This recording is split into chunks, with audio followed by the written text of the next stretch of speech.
Welcome to the Conscious Pivot Podcast with international speaker, business mentor, best-selling author of Pivot, and your host, Adam Markel.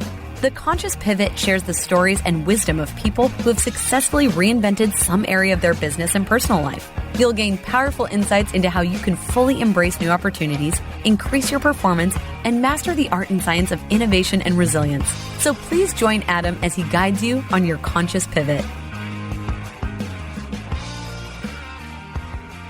Hey, everybody. Welcome back to another episode of the Conscious Pivot Podcast. I'm your host, Adam Markel, and I am feeling very blessed to be sitting in my seat right at this moment, podcasting on this beautiful day. Obviously, lots going on in our world, lots going on as always, but as much as that is sort of become the new normal, that things are changing constantly, I don't know that any of us expected the kind of changes that we're experiencing at this moment. And that I think I'm not at great risk to say. But I feel nonetheless just fantastic. Not only that I get to be here, that I am still sitting at this moment on this chair in a house, standing on a hillside in Southern California, which is on top of this beautiful Mother Earth of ours, which is nothing more than a speck of dirt spinning in infinite space. Just a realization of perspective, really, for me in this moment, and how seriously, of course, we always take everything that's going on in our lives and in the world. And I think there's nothing wrong with that. And yet in that other perspective of things, you know, how much we obsess and how much we worry and how much we suffer in the moment with things that are going on is really a point of interest. And today I have an incredible guest on the show, somebody that will bring really wonderful new perspective to the question of suffering and whether suffering is truly optional or not.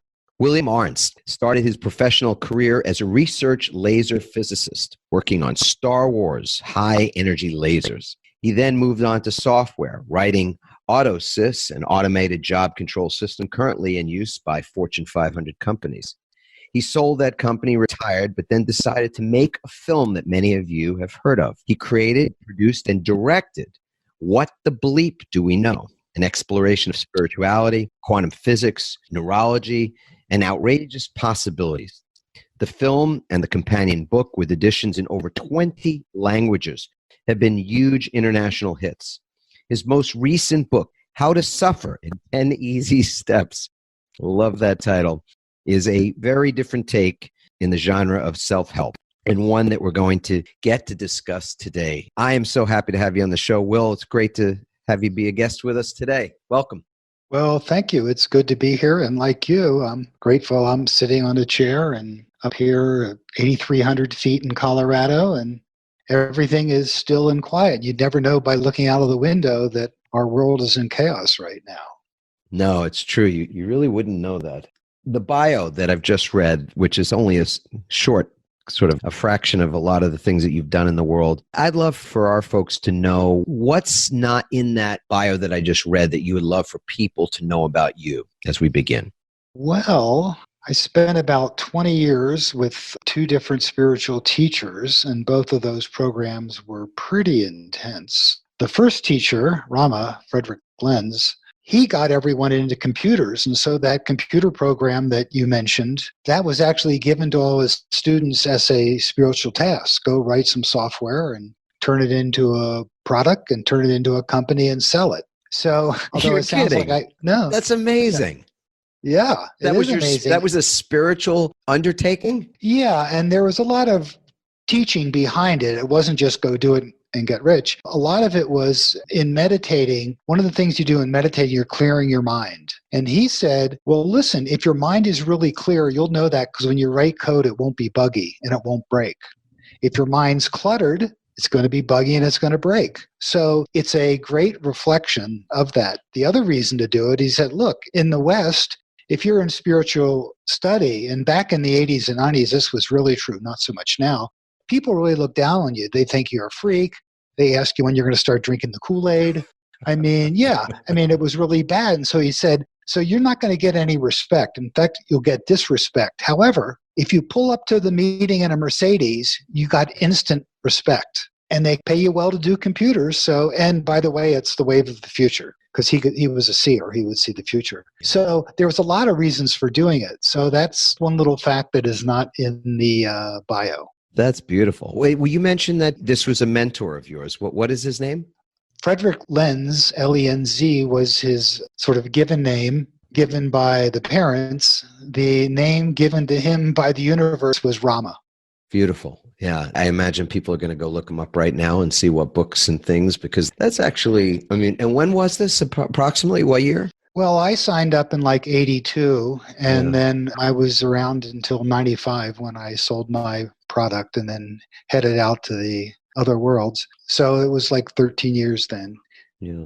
And forgive me for not knowing of his work and life. Is he still walking the planet? No, he passed away in 97. And most people don't, because he didn't have a huge following. I mean, at first, for most of that time, it was just 200 students, which he would move around the country all the time. And then he got another batch of about 200 students, and that was it. So it wasn't like a big thing. He didn't do a lot of big events, and he pretty much flew under the radar.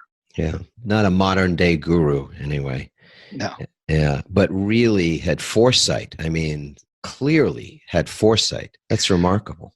Yeah, I mean, back in the early 90s, he broke his students up into groups and said, I want you all writing game software. What? Games, because games are going to be different. At that point, I was like, you're crazy. You're crazy, Rana. There's not enough. Computers aren't really fast enough to do what you're saying to do. But he kept saying, no, you guys got to do games. Well, of course, 15 years later, multi-billion-dollar industry. So he was quite a seer. My goodness, like a Steve Jobs of the of the meditation space or something. So you sell your company and do well enough to retire at a certain point. What was it? I'm sure people are, even though I know we're going to take a different trajectory with this podcast, I would be remiss for sure if I did not cover What the Bleep Do We Know and the inspiration for that, because it had such a huge impact on many, many people. It's just a wonderful thing to have created and to sit where you're sitting now and know that it had the good impact that you intended, and probably quite a bit more. Let's cover that for just a moment if we can, the inspiration for it. And anything else you want to just share about what that journey was like? Because you certainly didn't come from that background. Well, the background I came from was really first science, and then I did the 20 plus years of intense spiritual practice. So that's the science and spirits part. And the idea of bringing them together in some form was always kind of kicking around in my mind.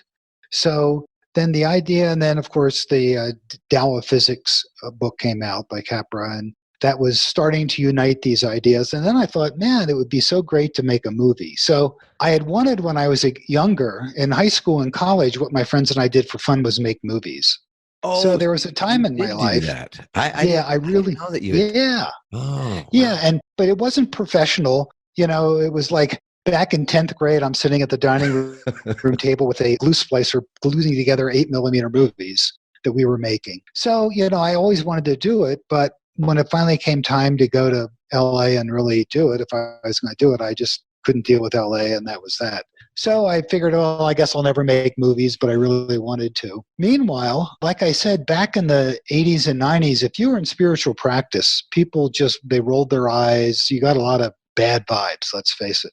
Right. From that, there was no respect. And quite honestly, that pissed me off. I had a chip on my shoulder, and I'm like, everyone I know, or most of the people I know that are really into spiritual practice, these are not a bunch of spacey flake balls. You're reading, you're studying, you're self-examining, you're turning your world upside down to evolve. I mean, it's a serious practice, and I wanted to put something out there that reflected that serious practice. And that's where I said, okay, I'm going to make a movie. I'm going to use the language of science because that gives it instant respectability, but it's going to be about science and spirituality. So that was another reason to make it. And the third reason was, once I started it, I just got this sense that there was millions of people around the planet waiting for it. And I usually don't get those sort of messages, but that was one that came and just wouldn't go away, that there was millions waiting for this crazy movie.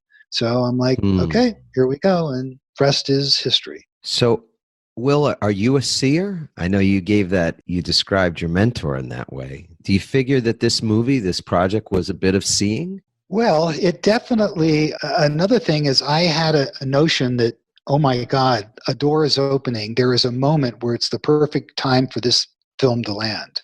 Hmm. And when you look back at it, the fact that that was just when email and internet were really becoming widespread, which is sort of how it got out there. It was a moment where it was a falling out of this bias against spirituality, and nothing had been done like it then. So I had the sense this was a time, and we had to get it out in 2004, which we did. So that's it. But I mean, there's another aspect of being a seer, and that has to do with this book that my wife Deirdre and I put together, about 4 or 5 years ago. It's called The Not So Little Book of Surprises. Yes. Yeah, it's an awesome book.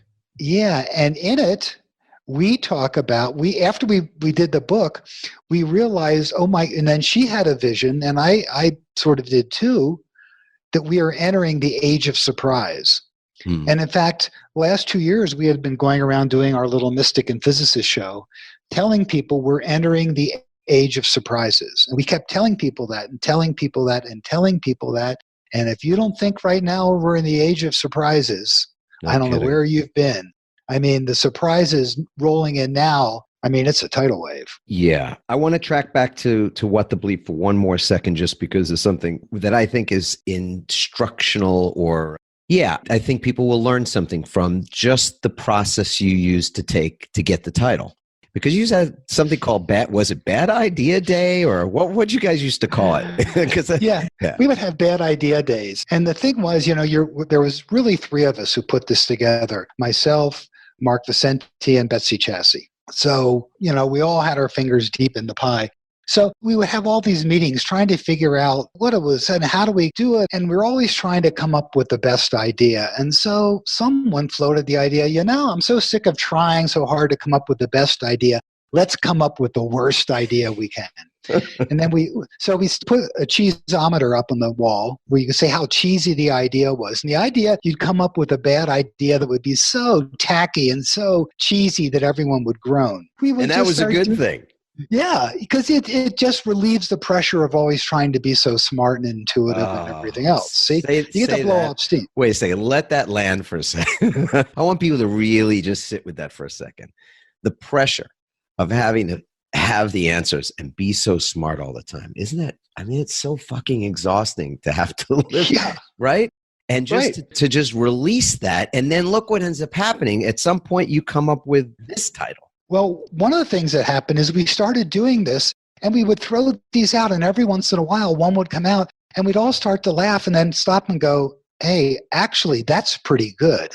That's actually pretty good. So we had been doing this. Meanwhile, Betsy, who had come on, had never really had any previous reading or studying and all the spiritual stuff. So Mark and I would go on this metaphysical stuff, and she'd stop. She goes, hey, I don't know what you guys jawing on about, but what the fuck do I know? So she was always saying, what the fuck do I know? So after about a year of trying to figure this film out, Mark and I started saying, what the fuck do I know? And then at one point, we were once more trying to figure out how to tell a dramatic story within a documentary.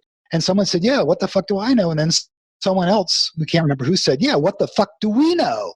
And then someone else said, well, let's call the movie that. And we all had a big laugh. That was our bad idea for the day. Let's call the movie that. Let's call the movie that. And it just stuck. Of course, we had to change fuck the bleep. Right. But that was how that came about, because it's like, and also it's a nice ambiguous term, because on the one hand, it's like, what the fuck do we know? Because we didn't want to come across as the gurus. We don't want to come across as the people, we have it all figured out and you don't. We're just presenting ideas. But the other side of that is, what the fuck do we know? Is like, but we have uncovered some stuff and we've talked to some people who really do. So yeah, what do we know? So I also enjoy the ambiguity of the title. Yeah, that's really rich. Thank you, Will, for sharing that. I'm sure it's not the 100th time that you've told that story over the years, but I appreciate the passion that you just gave to that one. What I'd love to do with our time today is sort of triangulate three things. The first being, what's on your heart? I have not asked the guest in, I don't know how many, 170 episodes yet. I've never asked that question. And I'm really curious what's on your heart at this moment. I also want to talk about resilience And I want to talk about your new book, How to Suffer in 10 Easy Steps. And if we can figure out a way to triangulate those three things, that would be fun and interesting for me personally. And hopefully it will be very interesting for others who are listening. So why don't we start with what's on your heart? Well, quite honestly, the big thing on my heart right now is something very personal. I'm up here in the mountains of Colorado. It's March 16th. Any day they may slap down a thing where people can't travel.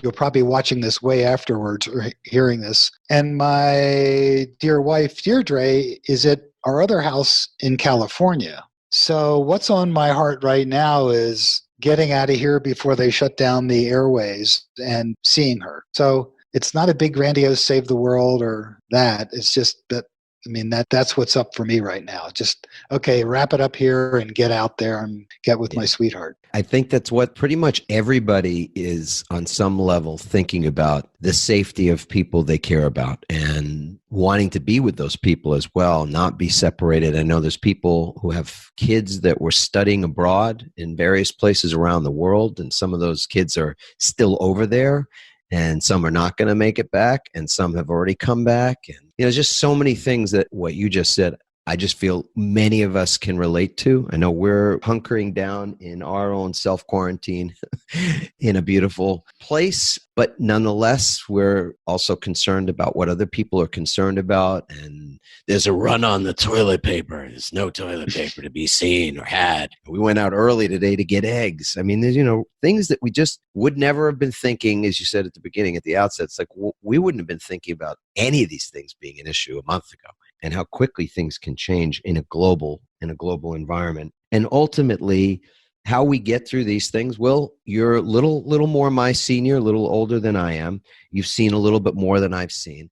But I can track back in my own mind to things not long ago, like the Great Recession started in 2008, which many of us saw signs of that happening earlier than that. Obviously, 9/11. And the banking crisis of the early 90s, the dot-com boom and bust of 2000, the Y2K scare, a lot of things when AIDS was first, when information about that was first being made public, and a lot of the paranoia and misinformation around AIDS at the time. Just so many things in our lives, and this is another one of those things. So maybe, Will, what's your take on the big picture, if there is one, if there's something that just over time that you've learned about events like this, and maybe you could even share some looking at it through the lens of resilience, if that's possible. But I want to just turn that over to you and look for your elder wisdom on some of what we're seeing and what's happening. Well, I do have white hair, so I guess, I'm qualified to speak. The big thing, and I've just been meditating on this, is you said this is another one of those things. And on the one hand, that's true, but there's something about this. What we're experiencing now has never, ever happened in the history of humanity. Never. Now, there have been catastrophes. Maybe the flood, that happened 12,000 years ago, it apparently affected the whole planet. So that would be the other time. But since then, just think about this. There's been all those other crises you said, like even 9/11. Now, everyone on the planet was kind of aware of it, but really it was the people in America that were affected. This is something where everyone on the planet is being potentially affected by this, number one. Number two, because of the growth of internet and communications, everyone's aware of it at the same time. Now, there was other things in the past, like when they did the moon launch, where you see old pictures of people lining up outside of TV stores where there was a TV watching it. There was a lot of worldwide awareness about a single event, but never has there been worldwide awareness around a single event that is affecting everyone at the same time. And when you think about the immensity of that, and we are all connected, there's a collective unconsciousness. It's the collective unconsciousness right now is going haywire. Wasday I was walking through the house and I suddenly got overtaken by this sense of dread. And I was like, whoa. And it wasn't like I was thinking about anything. I was just going through to make a cup of tea and suddenly I got hit by dread. And I stopped for about 3 or 4 minutes. I'm like, wow, what is with this? And then I realized, oh my God, I just picked up from the collective unconsciousness what this is, because as soon as I named it, the dread went away, which tells me I'm just picking up. It's nothing personal. It's something that's in the environment. It's something in the astral sphere, or wherever you want to peg it, in the collective unconscious. So there's something about this event that we're all going through that's really, really unique. And because of that, we really don't know what's going to shake out of it.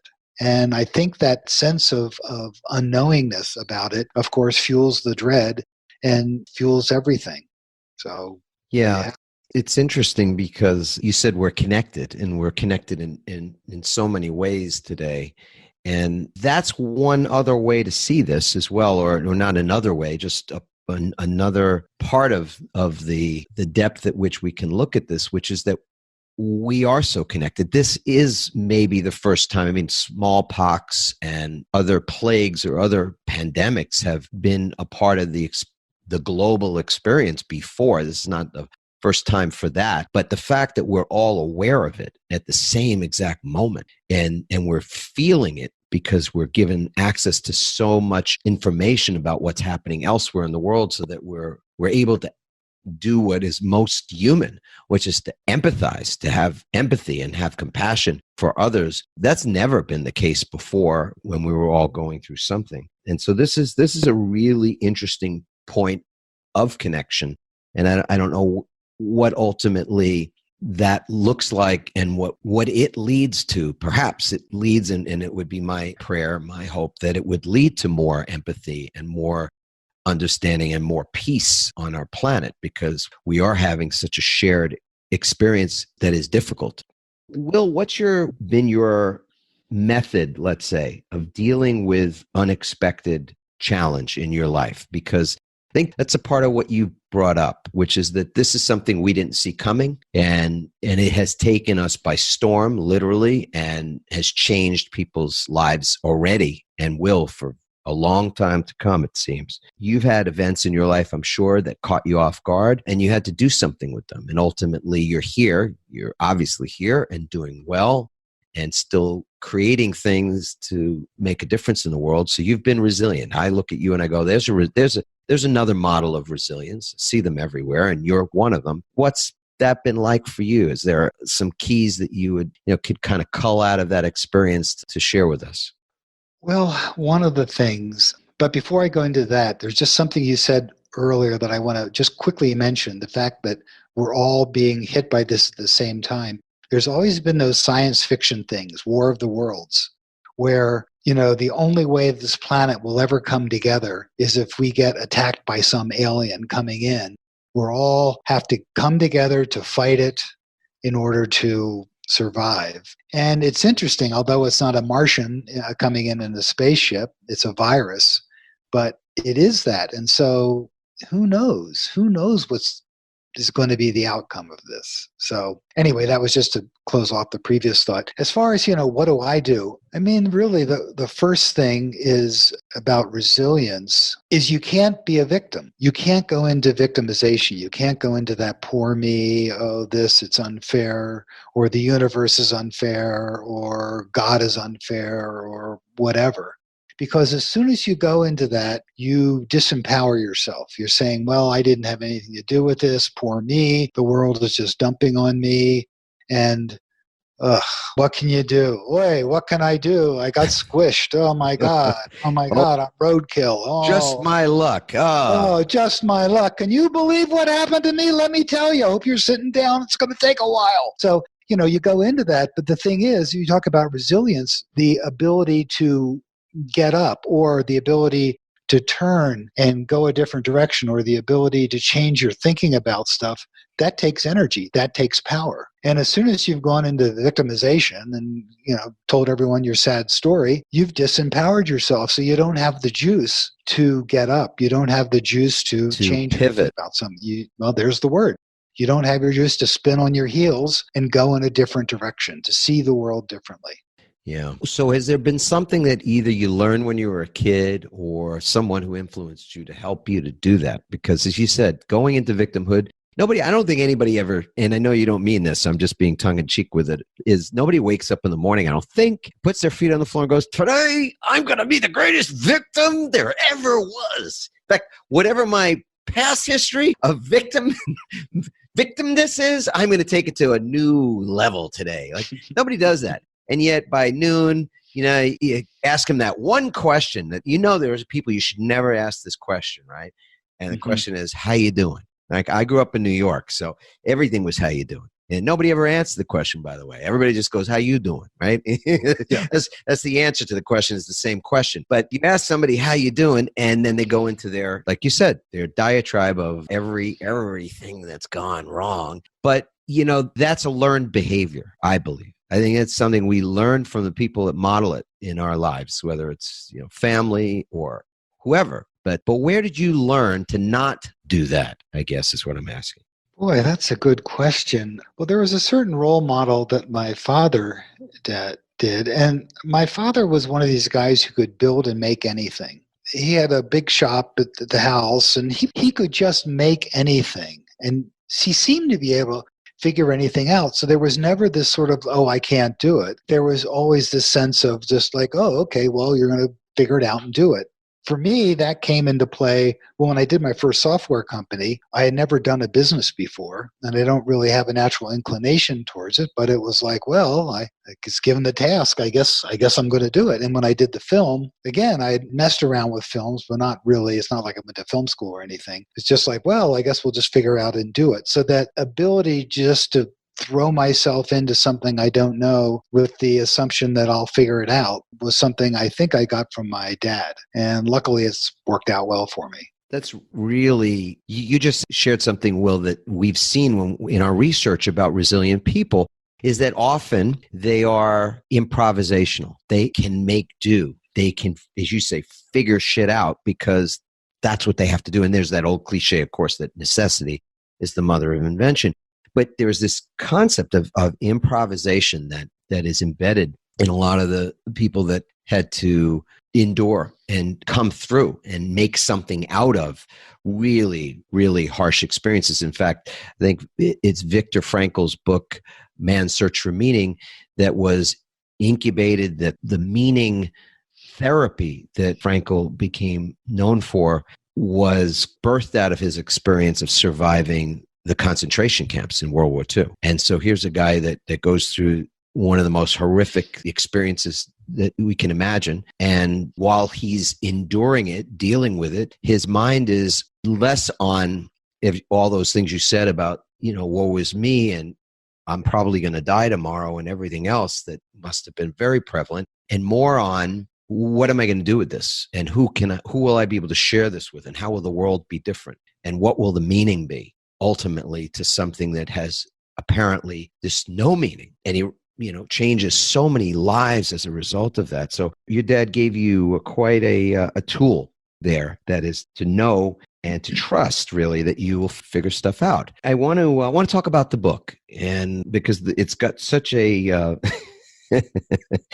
cheeky title. I don't know. I could say a lot of things else about it, but How to Suffer in 10 Easy Steps. And so there's a little sarcasm I'm sensing there. Will, tell us about this book. Tell us about the title. What's your, what are you getting at there? Well, it came about, describing the first chapter, it came about really as a roast of self-help books. I was talking to Deirdre one evening, and we just got into this idea. And I'm like, yeah, all these self-help books that promise you the world and say it's going to be easy in X number of steps. And I said, the only thing easy is suffering, because no one wants to do it and everyone's doing it, so it must be easy. So it sort of came about as a humorous look at that, but also in the back of my mind was like, yeah, here's the easy ways to suffer. So if you do the opposite, obviously, you won't suffer. So that's really how the whole thing started. But once I got into it, I realized, oh my God, this is a really huge subject that people tend not to talk about directly. People just don't, how are you doing? Oh, I'm suffering today. And when people start suffering, they usually just suffer. But, what I realize is bringing awareness to it, and you have a certain amount of choice. And there's other things too. I mean, the example you gave of the Frankl in the book, I mean, one of the fundamental concepts is that suffering is really a key to evolving. And there's pretty much a lesson to be learned in all of it. There's a great line from the Vedanta teachings It's called a cliche, and it says all suffering is a result of the misapprehension of the nature of reality. So anytime you're suffering, it's because you're not really perceiving reality as it is. If you have a fear of death and you're suffering because of that, they would say that, well, but death is an illusion. It's just a passage. It's like going into another room. Do you suffer because you're going to leave the dining room and go into the living room? No, it's the same thing. So you're not perceiving reality properly. So there's all this learning that is hooked up to it. Also, there's the idea that there's strategies you can employ. Once you get to a state, you say, okay, I'm really, really suffering. It's like, okay, what are you going to do about it? Are you going to do nothing? Are you going to just look at it straight on and experience it till you get bored and move on? Are you going to use some of the other techniques, practice non-attachment? There's other things you can do, but how are you going to react to it? Are you going to react stoically? Or, some people are like, gee, I'm going to take everyone down with me. If I'm suffering, you're going to suffer too. So it's looking at the way each of us react to it and putting some awareness and consciousness on it. Yeah. So that's the book in 4 minutes. So the book pokes a little fun at this idea of easy, shiny objects or shiny solutions to intractable challenges in life, such as suffering. And offers some genuine perspective on that. So if you were going to say, and we've all kind of heard this through self-help teaching, that suffering is optional. Do you believe that? Well, yeah, it's originally a Buddhist saying, pain is unavoidable, suffering is optional. I mean, people in the guru and the self-help world say that, but unless you're Buddha, you're just quoting something that you don't experience. I mean, you can say that all you want, and then suddenly your child gets killed in a car accident. Yeah, come on. Let's get real here. And I think when you say that, there is some truth to that. You do have options there, but there are times when it's so immense. It's so immense. And yeah, theoretically, Buddha said, yeah, you can get, completely past all your suffering, but that's a very, very, very elevated state of consciousness. And it's like, that's a 1 in a trillion person can pull that off. So by saying that quote, I think what you're doing is you can make people feel guilty. Oh, gee, I guess if I was more enlightened, I wouldn't be suffering, but, I am. So, I think that saying is good because there is some suffering that you get into really out of habit. And you're choosing to go into a habitual response. Right. So choice does figure in, but I think that's one of the things about the self-help thing. People crank out these things. Oh, always be positive. Never look at the negative. Yeah, and then then a truck runs over you. So throw it on the platitude heap. Yeah, or the platitude pile. The platitude. I love alliteration. Oh, you could say, yeah, it's a pile of platitudes. That's just a pile of platitudes. Yeah.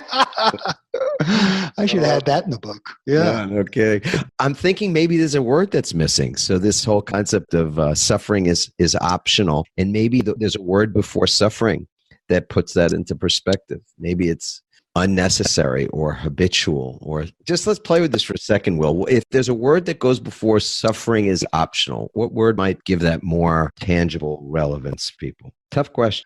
Yeah, I was thinking suffering is at times optional, or suffering is sometimes optional. And I was thinking maybe if we put a word in front of the word suffering. So this may be what do they call that? A circular reasoning thing. When I was a lawyer, I used to have to watch out for circular reasoning. But unnecessary suffering is optional. And then it begs the question, what is unnecessary suffering?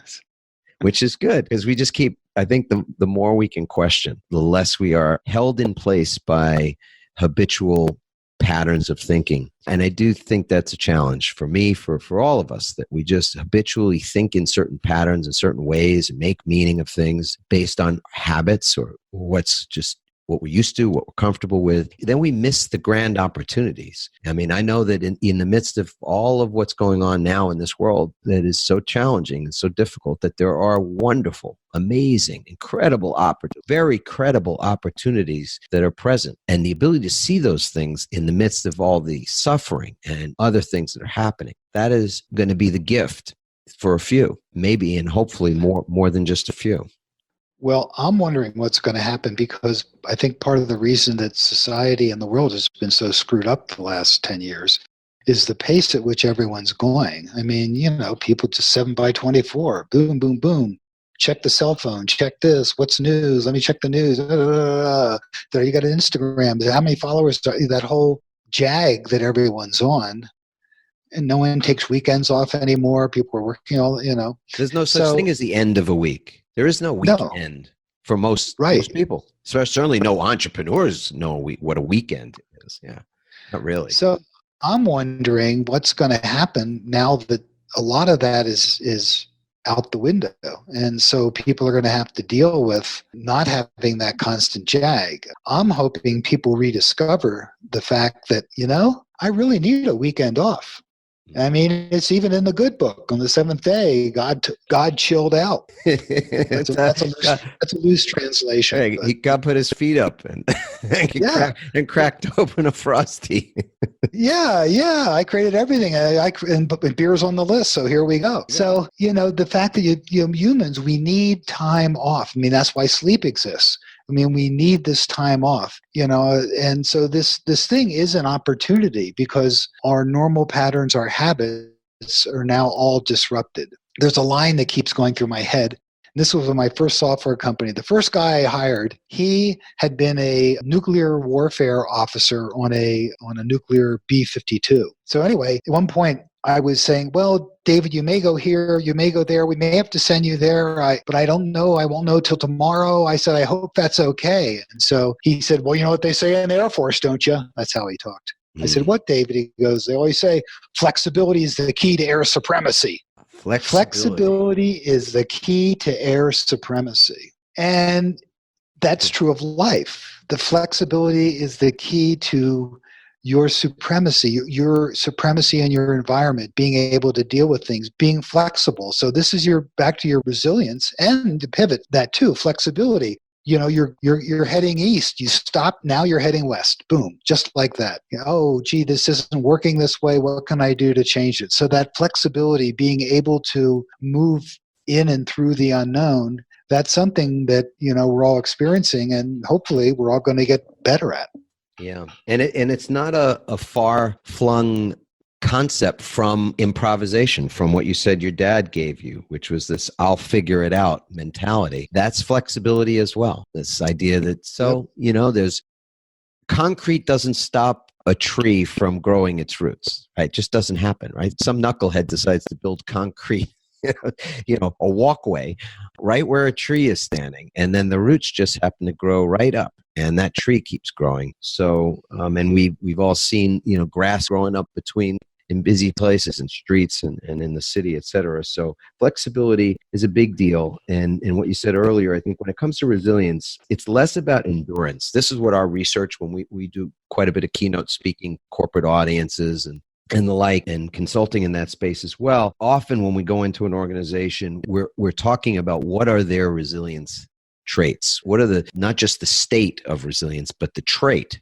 that's been established over time. And one of those traits of resilient organizations and resilient people is this recognition that you do have to recharge, just like your phone. I mean, you just leave your phone unplugged for a day. And most people are compulsive, obsessive about plugging in their phone or plugging in their laptop, because they know if they don't, or they leave it alone and they keep using it, eventually they just get a black screen and the thing is toast. And yet we run ourselves endlessly thinking somehow that we've got this battery supply that will never run out. And so, yeah, it's a really interesting thing when the universe sends something, or when this shows up, something like a global pandemic. What is the greater message to take away from this and to look at? And yes, people are going to become reacquainted with themselves and their families, for better or for worse, and are going to spend maybe more time, hopefully, in doing things that nurture enriching to themselves, as opposed to, as you said, with everything else going on, people constantly comparing, and through social media and other places, just thinking that somebody else is doing it faster, somebody else is doing it better and more successfully at that. You just got to keeping up. I mean, when we grew up, keeping up with the Joneses really meant that somebody in your, in the house next door or the apartment next door, or what have you, they got a new car. They got a new car. That's what it meant to keep up with the Joneses. And today it means, man, the list is too long of what people are trying to keep up with. And yeah, I think everybody really is exhausted. So with that, I would love to ask you just one final question. And that is, what's one thing that you do on a ritual basis to maintain your own personal resilience? And it could be physical, it could be mental, emotional, spiritually. Well, every morning I have about 25, 30 minutes of stretches I do. And that's resilience in a very, very specific physical way, so that when I am moving around in this world, it's comfortable and fun and it feels good. And that's something I know that when I don't do it, everything starts not to work so well. And it gets to be the point like, these physical bodies. So that's something that I just have to be, as they would say, religious about and do it every day. Yeah. And that would play into that whole idea of flexibility is the key to supremacy, because Yep.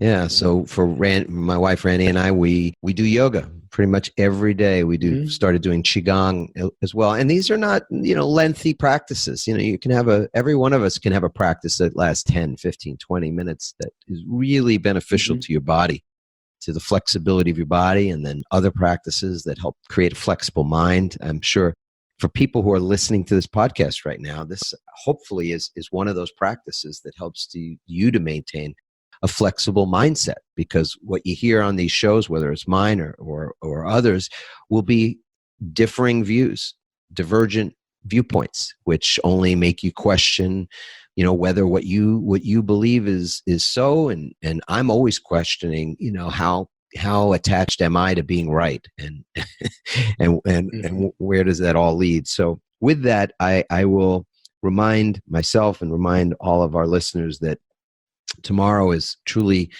a gift and a blessing that we're not guaranteed today, not promised that we're going to all wake up tomorrow. So when you do wake up, when we do get to wake up again tomorrow, you can feel gratitude in that moment. A part of my waking ritual, my waking practice is to wake up, number one. That's a good practice to have. Let's do that. And two, to feel grateful for it and appreciative in that moment of waking.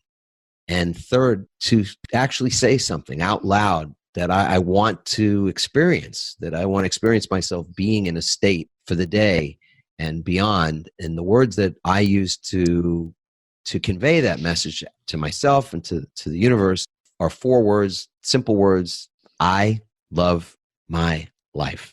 Those 4 words. I love my life. I'm going to ask you the question. Do you love your life? Most of the time. I'm being honest, most of the time. I appreciate that. Yeah. Right. Yeah. Most of the time. It could be. But there's times when there's times when it's like, hey, this sucks. So, that's the human condition. But, luckily I'm not a guru, so it's okay for me to have those moments. I think it's somebody said it's a sign of genius or higher intelligence to be able to entertain conflicting thoughts, conflicting ideas at the same time. And so, yes, I agree with you. I get to points in my day where I go, this sucks. And that's when my own restorative is to take 10 seconds and simply to say those words out loud again and again and again until I just feel the energy of it. What does it mean? What would it be like to actually love your life no matter what? What a concept. All right. Well, that's it for today. And at least for this interview. Will, it's been a pleasure. Thank you so much for being on the show. Well, yeah, it's been a lot of fun. You're fun to bounce it back and forth with.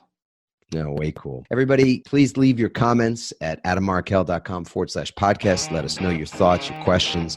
The reviews are great. And of course, as well, if you haven't subscribed to the show, please do that. Tell your friends, etc. All right. Ciao for now. Thanks for listening, everyone. We hope you now have the tools and greater insights to navigate your own pivot. Help us inspire others by sharing this episode and leaving your comments over at adammarkel.com/podcasts. For more tips, strategies, and support as you consciously pivot into a new business and lifestyle you love, join our Pivot community on Facebook at pivotfb.com.